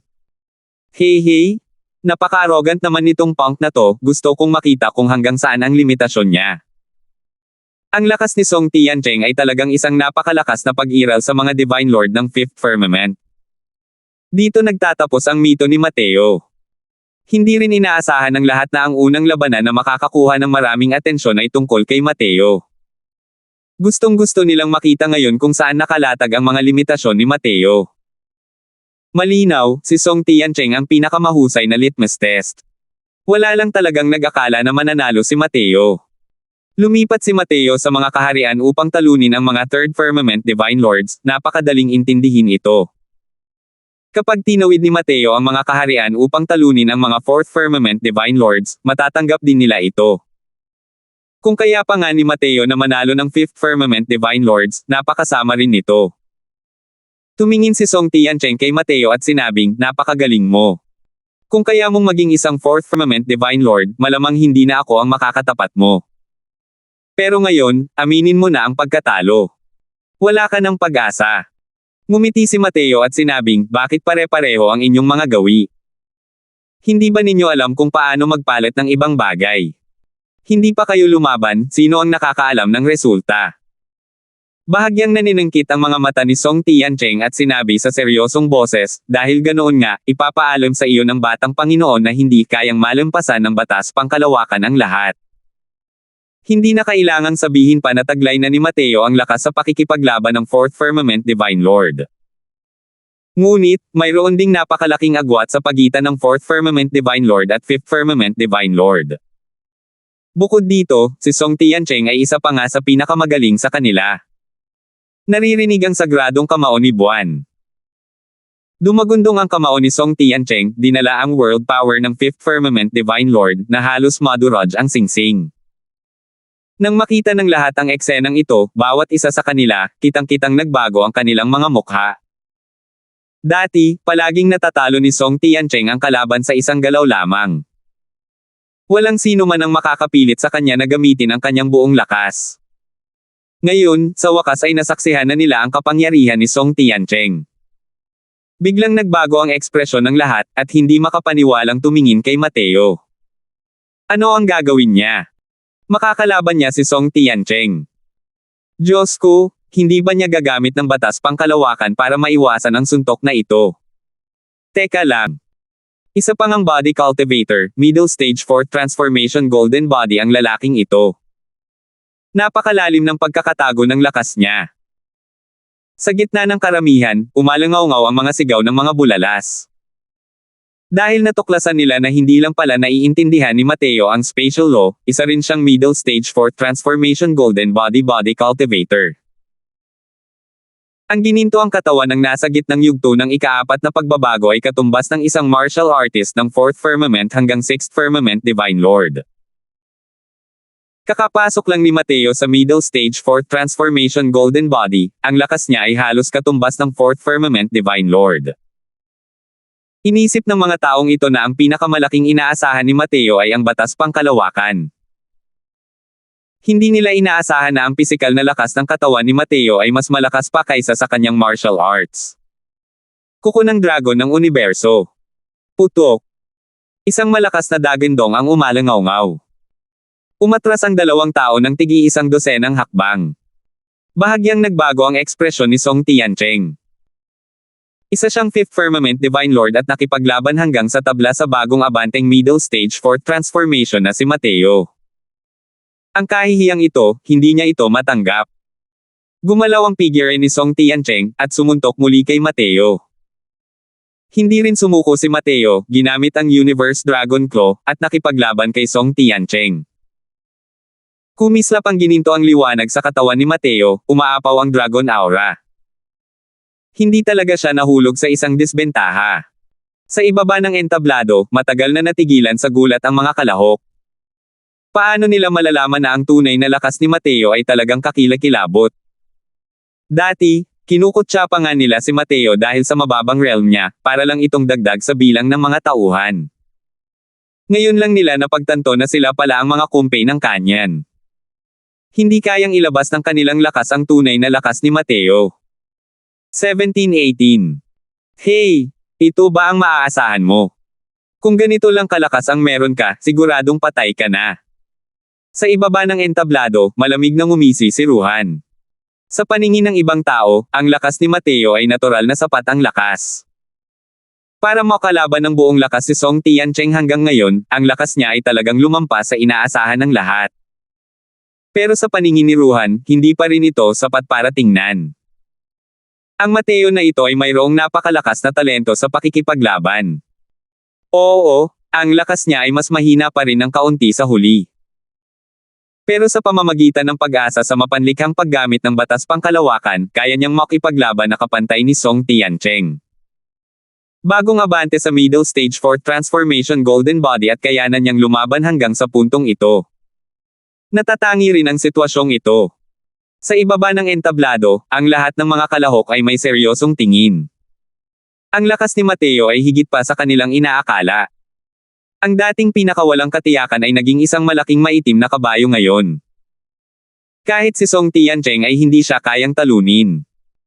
Sa loob ng ring, nabigo si Song Tiancheng na manalo sa matagal na labanan at medyo nabahala ang kanyang puso. Ang kalaban ko ay si Ruhan, paano ako matatalo sa batang ito? Kalimutan mo na, ang galaw na iyo ay orihinal na iniwan para kay Ruhan, ngunit maaari ko na lamang itong ilantad ng maaga ngayon. Ginamit ni Song Tiancheng ang countershock at humiwalay ng ilang distansya mula kay Mateo. Bigla na lang, biglang tumaas ang aura ni Song Tiancheng, ang buong pagkatao niya ay naging parang nakabaluktot na pana. Nagbago ang mga mukha ng lahat. Hindi pa nagagawa ang galaw na ito ni Song Tiancheng, ngunit nakapag-ipon na ito ng sapat na momentum. May isip ng isa na ang susunod na pag-atake ay isang suntok na parang kidlat. Napakalakas na atake. Parang kidlat na parang natutulog, ang suntok na ito ay hindi ka panipaniwala. Mukhang pamatay na galaw ito ni Song Tiancheng. Natatakot ako. Nasa panganib si Mateo. Sa galaw na yan ni Mateo, sapat na ang kapangyarihan para kalabanan ang mga Divine Lord ng Fifth Firmament. Malamang limitasyon na niya yan, di ba? Napagdesisyonan na kung sino ang mananalo. Hindi pa tapos ang suntok ni Song Tiancheng, pero ramdam ng lahat na ang ataking ito ay higit pa sa 10 beses kaysa sa nauna. Ang ganitong uri ng pag-atake ay halos nasa tuktok ng Fifth Firmament Divine Lord. Hindi rin ito nalalayo sa isang Sixth Firmament Divine Lord. Sa kasalukuyang lakas ni Mateo, imposibleng makamit ito. Sa mga grandstand, nang makita ni Ping Jian ang eksenang ito, agad siyang natuwa ng husto. Matagal na niyang tinititigan ang singsing ng ika-6 na grupo. Nang makita ang nakakagulat na pag-ataking ito sa oras na ito, agad siyang nakakita ng pag-asa. Kung direktang mapapatay ni Song Tiancheng si Mateo, magiging kahanga-hanga rin iyon. Tapusin mo siya. Tapusin mo siya. Sigaw ni Ping Jian sa kanyang puso. Mateo, ikaw ang pumilit sa akin. Itong suntok, titingnan ko kung paano mo ito matatanggap. Galaxy Falling Heavenly Feast. Malakas na sigaw ni Song Tiancheng, isang suntok ang dumagundong na parang bola ng kanyan. Ang marahas na kapangyarihang pandaigdig ay naging isang puting batis, na parang isang galaxyang lumulubog pababa. Ang komosyong iyon ay walang kapantay na nakakagulat. Pero sa pagkakataong ito, isang mas malakas na aura ang sumikat sa kalangitan. Para lamang makita ang mga asul na disenyo na kumikislap sa gitna ng gininto ang liwanag sa katawan ni Mateo. Isang ungol ng dragon ang sumalubong dito, direktang nakaharap sa Galaxy Falling Heavenly Feast ni Song Tiancheng. Nagbago ang mga mukha ng lahat, ang kanilang mga mata ay nagpapakita ng takot. Ito. Paano ito posible? Napakalakas na atake. Hindi talaga ito natatalo sa galaw ni Song Tiancheng. Itinatago pa rin pala ng batang ito ang isang napakalakas na baraha. Paano niya nagawa iyon? Ang gayong makapangyarihang galaw ay may napakalaking pasanin sa pisikal na katawan ng mga body cultivator. Sa lohikal na pagsasalita, sa kasalukuyang lakas ng katawan ni Mateo, hindi ito sapat para suportahan ang isang napakalakas na galaw. Gayunpaman, nagawa pa rin ito ni Mateo.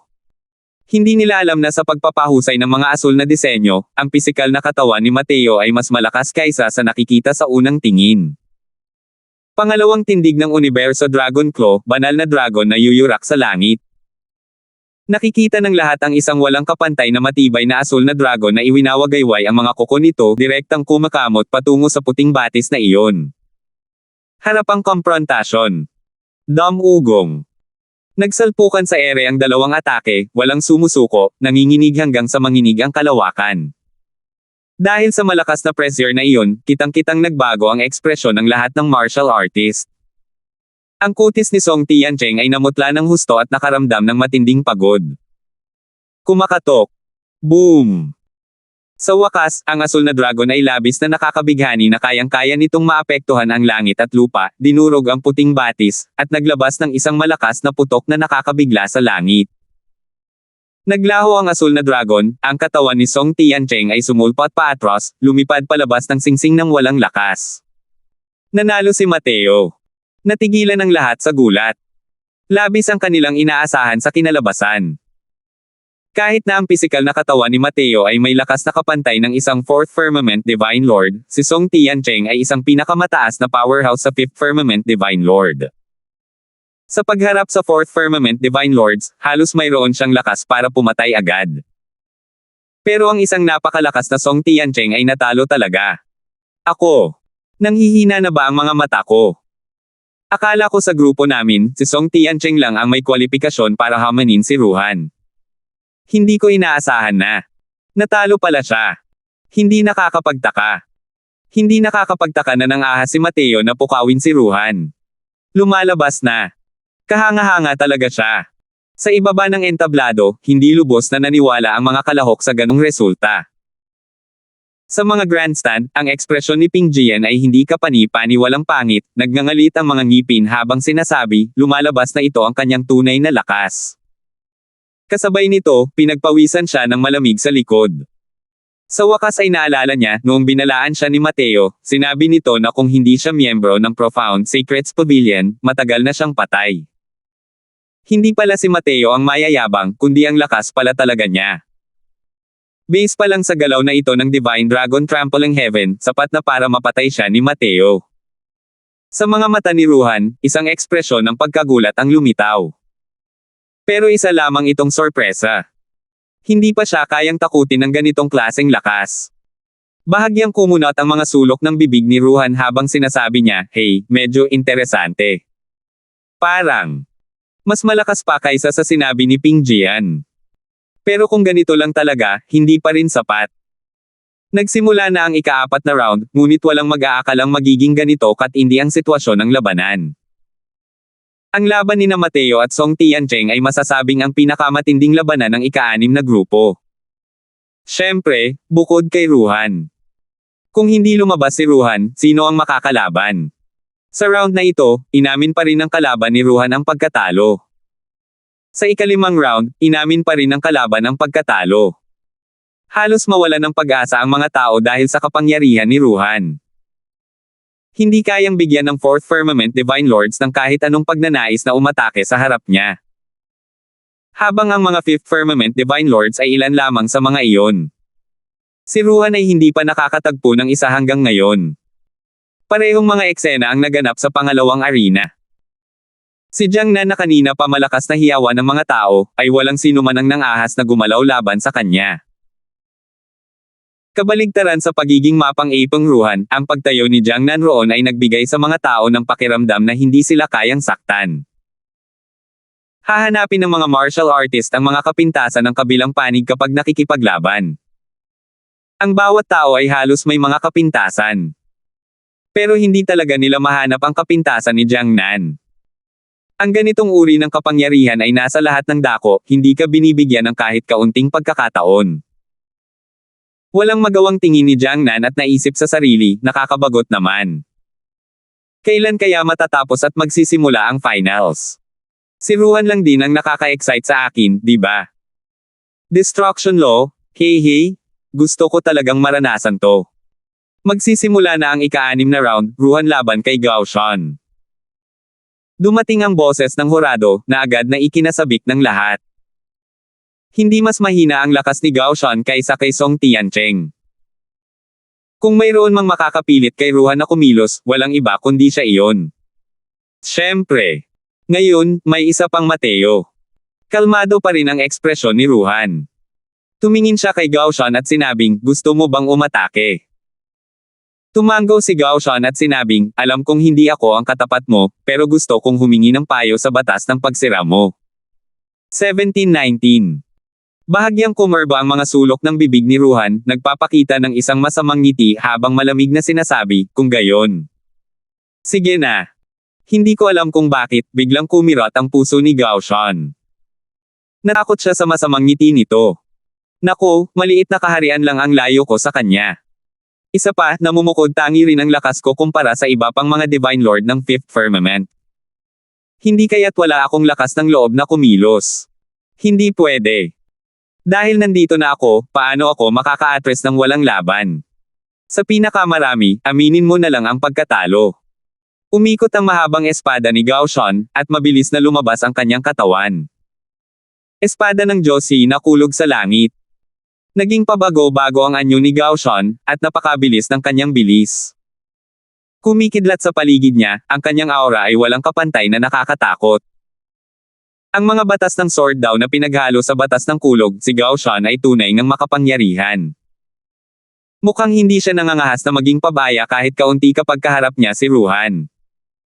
Sa sandaling gumawa siya ng galaw, malaking galaw na iyon. Mukhang hindi mas mahina ang lakas ni Gao Shan kaysa kay Song Tiancheng. Kahit hindi niya matalo si Ruhan, may lakas pa rin siya para lumaban. Nang makita ang lakas ni Gao Shan, lahat ay napuno ng gulat. Dati, walang sino man ang kayang pilitin ang lakas ni Gao Shan. Malinaw na isa rin siyang napakalakas na nilalang sa mga Divine Lord ng 5th Firmament. Sa oras na ito, si Gao Shan ay nakarating na sa taas na 1,000 talampakan sa harap ni Ruhan. Hayagan niyang sinaksak ang isang espada. Ang enerhiya ng espada ay nababalot ng kuryente, ang kaguluhan ay walang kapantay na nakakagulat, diretsyong tumutunog kay Ruhan. Isang bahid ng mapanghamak ng ngiti ang sumilay sa mga sulok ng labi ni Ruhan. Sa pagkakataong ito lamang siya dahan-daang yumuko at umakto bilang kabayo at sumuntok na mukhang walang kapantay na kakulaitan.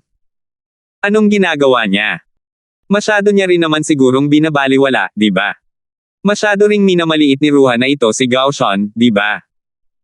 Maaari bang pumatay ng tao ang suntok na ito? Kahit ang mga mortal ay kayang gawin ang galaw ni Ruhan. Bukod pa rito, ang kanyang paligid ay walang kahit kaunting banal na diwa at mga alon ng kapangyarihang pandaigdig. Parang nakikipaglaban sa mga mortal. Sa oras na ito, hindi maiwasan ang lahat na magduda kay Ruhan. Hindi kaya natupad ng lalaking ito ang kanyang reputasyon. Kung gayon, hindi ba't lahat ng mga natalo noon ay nahulog lahat sa hukay? Pero sa ibaba ng entablado, naging matalim ang tingin ni Mateo, agad na nakaramdam ng pagkasakal. Napakalakas ng lalaking ito. Nasa panganib si Gao Shan. Nagulat si Mateo. Hindi nagtagal ang iniisip ng lahat, dahil sa oras na ito, nakagawa na ng hakbang si Ruhan. Isang suntok ang umalangaw-ngaw, biglang nagbago ang ekspresyon ng lahat. Isang puwersang nakapangangilabot hanggang sa magpabilis ng tibok ng puso ng mga tao ang sumabog mula sa kamao ni Ruhan. Tila napatikip ang lalamunan ng lahat ng nasa ibaba, at agad na namutla ang kanilang mga kutis.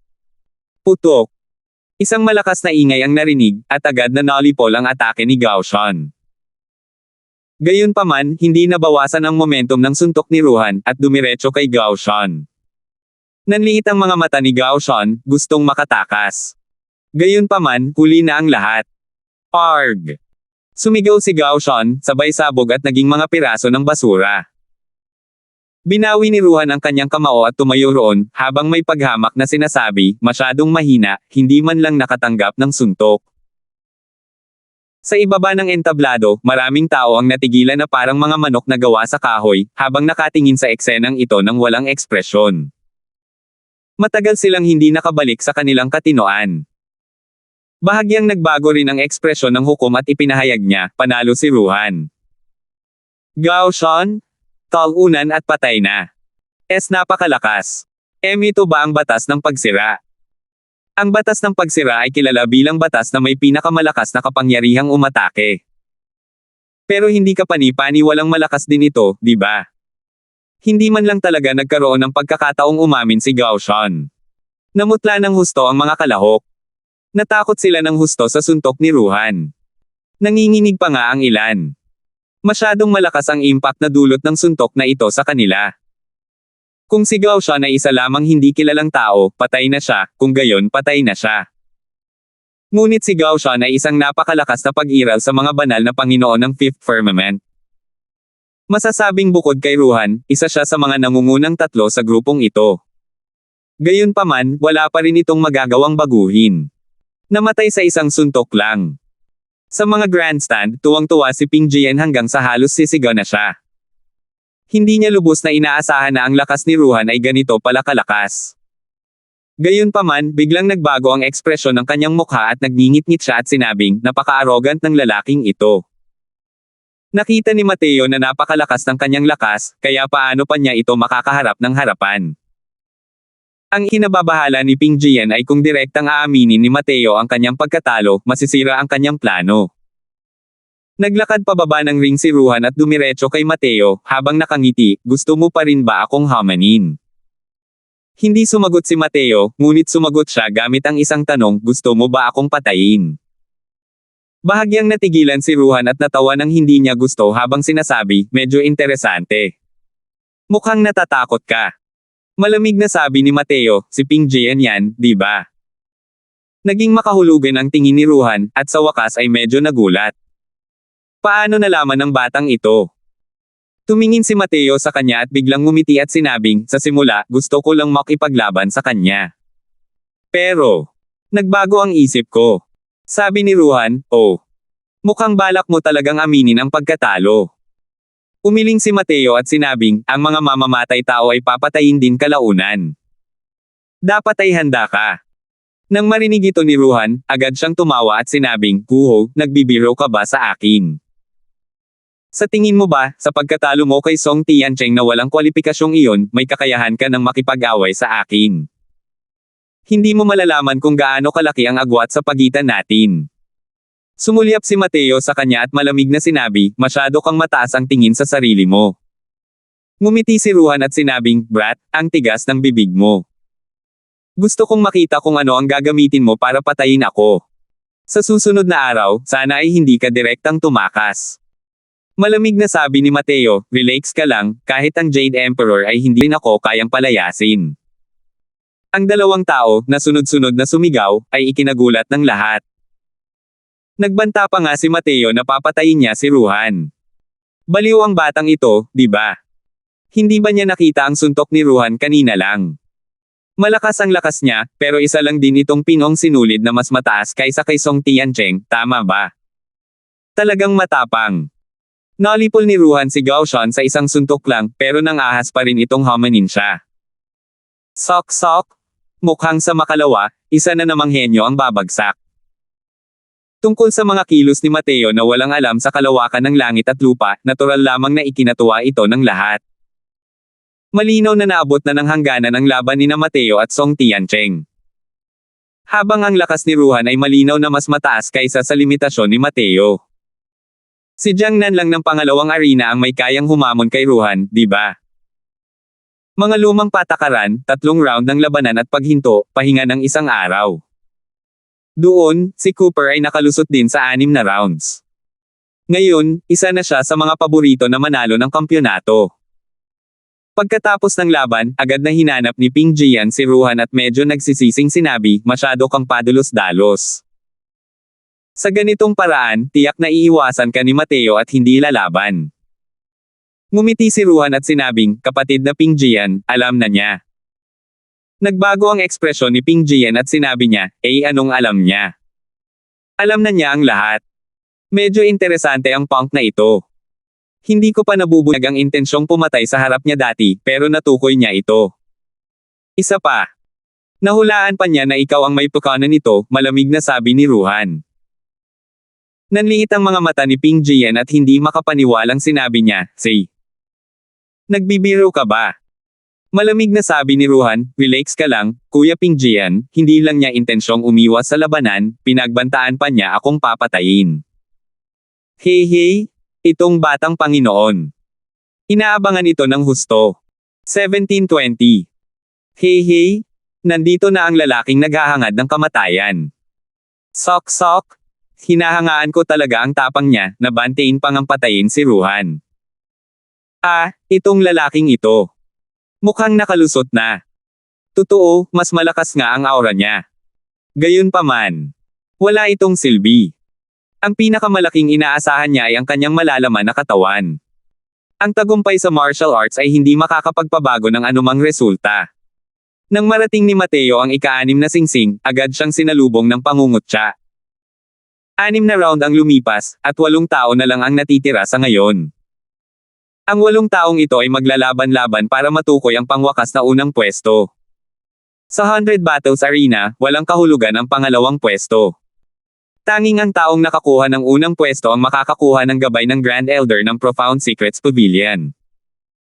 Pagdaan niya kay Ruhan, ngumiti siya ng may pagkutsa at sinabing, "Ito na ang huling sandalan mo." Ano ang maaaring baguhin ng isang Third Firmament Divine Lord? Malamig na sabi ni Mateo, "Tama na para patayin ka." Humagalpak ng tawa si Ruhan at sinabing, "Sige, hihintayin ka ng batang Panginoon na ito at patayin ako." Ika-7 round, 8 laban sa 4. Ang kalaban ni Mateo ay isang 5th Firmament Divine Lord. Walang kahirap-hirap niyang naipasa ang round. Siyempre, mas relax pa si Ruhan kaysa sa kanya. Direktang natalo ang kanyang kalaban.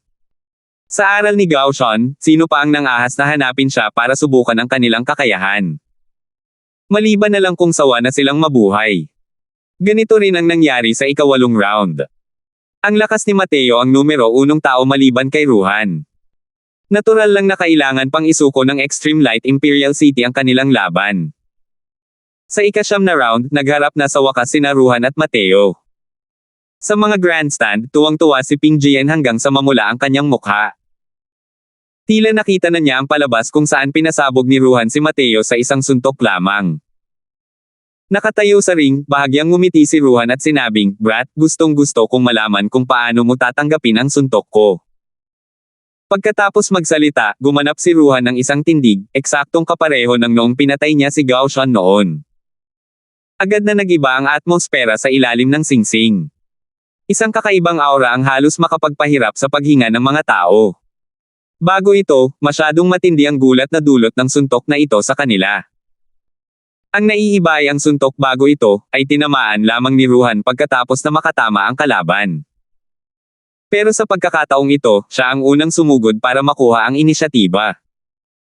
Nabuo na ang sandali, ang sumunod ay isang mapanirang dagok. Putok. Isang suntok ang kumawala, tila nawasak ang buong espasyo.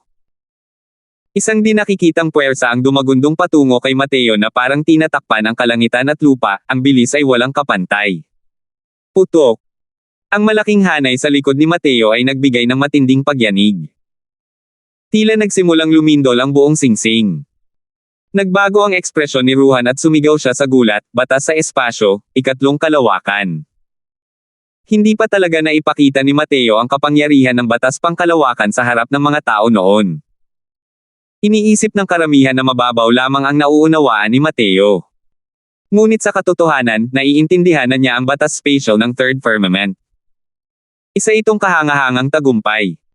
Bagamat makapangyarihan ang batas ng pagkawasak, kumpara sa batas ng espasyo, mas mababa pa rin ito ng kaunti. Nagulat ang lahat ng mga henyo sa mga grandstand hanggang sa hindi na nila maisara ang kanilang mga bibig. Sa totoo lang iniwasan ko. Paano? Paano niya nagawa iyon? Tunay na hindi maisip. Ito ba ang tunay na kapangyarihan ng batas pangkalawakan? Tumingin si Mateo kay Ruhan at malamig na sinabi, ang batas ng pagsira ay wala nang iba pa kundi ito. Naging matindi ang tingin ni Ruhan, agad na namuo ang galit sa kanyang puso. Minamaliit pa talaga siya. Dahil nauunawaan niya ang batas ng pagkawasak, lumaki siya sa gitna ng mga papuri at mga tinig na naiinggit.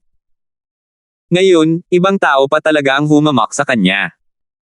Nagngingit-ngit siya at sinabing, tumigil ka na sa pag-arte. Kanina lang ay pampaganya lang. Ngayon, totoong-totoo na. Gumalaw ang figure ni Ruhan, lumulutang patungo kay Mateo, kasing bilis ng kidlat. Sa mga grandstand, may sumigaw sa gulat, batas ng hangin. Lumalabas na naiintindihan pa pala ni Ruhan ang batas ng hangin sa ranggong ika-4. Talagang kakaiba ang lalaking ito. Ang batas ng hangin kasabay ng batas ng pagkawasak ay patuloy na lumalaganap ng matagumpay. Nasa panganib si Mateo. Hindi niya dapat hinamon si Ruhan. Ang figure ni Ruhan ay napakabilis, ang mga suntok ay parang hangin. Mga alon ng pagsabog ang lumabas sa loob ng hanay ng mga tao. Tila nadurog ang kalawakan hanggang sa ito ay nababaluktot. Habang ang buong anyo ni Mateo ay naglaho. Alam ng mga tao na pinapagana ni Mateo ang batas pangkalawakan. Ngunit ang mga alon na nagmumula sa mga atake ni Ruhan ay nagpamutla sa bawat isa sa kanila. Sa sobrang siksik na mga atake, mas malakas ang mga alon kumpara noong pinatay niya si Gao Shan noon. Sa ilalim ng pakikipagtulungan ng batas ng hangin, ang mga atake ni Ruhan ay halos walang mga patay na anggulo, na sumasaklaw sa buong singsing. Sa paningin ng lahat, wala talagang mapagtataguan si Mateo. Biglang tumigil ang pag-atake ni Ruhan. Bumalik sa katahimikan ang buong singsing. Bahagyang hinihingal si Ruhan. Malaki rin ang naging pasanin sa kanya ng mga ganitong mabangis na pag-atake. Humph! Paano kung batas pang espasyo? Tingnan mo kung hindi ka pa mamamatay. Malamig na sanggal ni Ruhan. Sa ring, wala na ang figure ni Mateo. Tama na, patay pa rin si Mateo. Sa ilalim ng ganitong kakilakilabot na mga pag-atake, paano siya makakaligtas? Napakalakas talaga ni Ruhan. Sa paningin ng lahat, matagal nang nawasak si Mateo.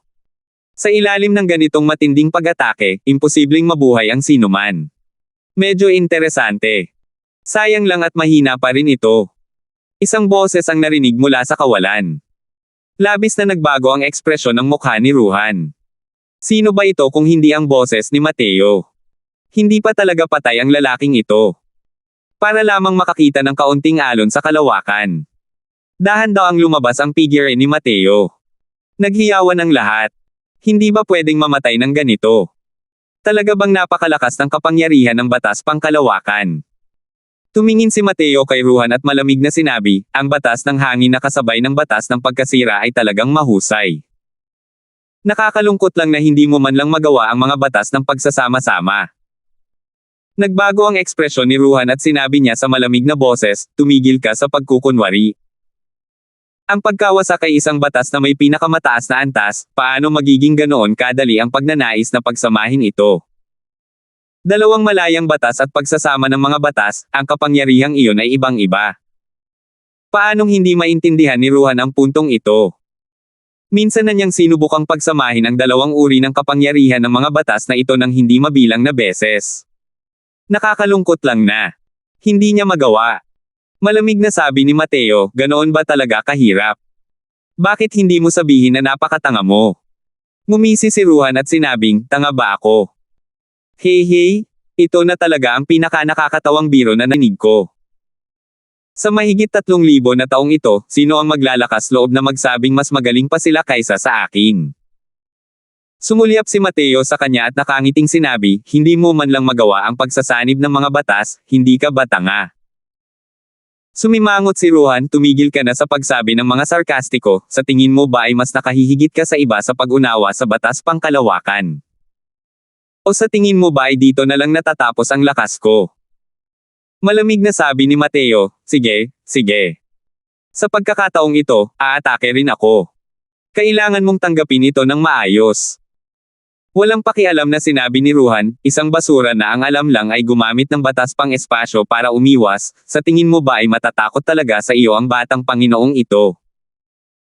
Habang nagsasalita, dahan daw ang isinuot ni Ruhan ang isang puting guwantes.